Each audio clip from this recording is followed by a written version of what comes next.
Hi అండి అందరికి. మనందరం రీసెంట్‌గా విశాల్ యొక్క ఆరోగ్య పరిస్థితి చూసి చాలా బాధపడాను. ఎందుకు అంటే ఇంత యంగ్ ఏజ్‌లో ఒక్కసారిగా విశాల్ యొక్క ఆరోగ్య పరిస్థితి చూసి చాలామంది బాధపడ్డారు గూడా. ఎందుకు అంటే ఆయన మాట్లాడలేకపోవడం, నడవలేకపోవడం, చూడలేకపోవడం వీటన్నిటిని గూడా మనందరం చాలా కలిచివేసింది విశాల్ యొక్క ఆరోగ్య పరిస్థితి చూస్తే. కాకపోతే అదంతా తాత్కాలికమేనైతే మనకైతే అర్థమవుతుంది. ఒకసారైతే లేటెస్ట్‌గా వచ్చిన విశాల్ యొక్క ఒక వీడియో ఉంది. అది చూడండి మీరు. రీసెంట్‌గా హాస్పిటల్ నుంచి డిశ్చార్జ్ విశాల్ గారు. చూసారు కదా! మళ్ళీ ఎప్పటిలాగే చాలా క్యూర్‌గా కనిపిస్తా ఉన్నారు.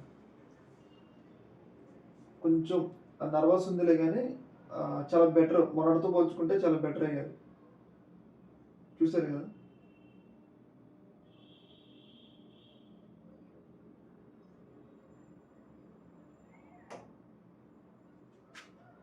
చూసారు కదా! మొన్న మనం చాలా బాధపడినాం. ఏంటంటే ఒక యంగ్ హీరో. అది కూడా ఆయన తమిళనాడులో చాలా సేవా కార్యక్రమాలు చేస్తారు.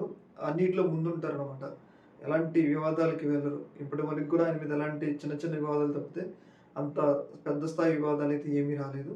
అలాంటి హీరోకి ఒక్కసారిగా మనం మొన్న ఈవెంట్‌లో చూసినప్పుడు చాలా బాధపడ్డారు అందరూ. ఏంటి దాదాపు 6 ప్యాక్ మెయింటైన్ చేసిన హీరో ఇలా అయిపోవడం ఏంటి అని చెప్పేసి చాలామంది బాధపడ్డారు. అప్పుడే ఆయన ఫీవర్‌తో బాధపడుతున్నట్లయితే మనకైతే వచ్చినాయి.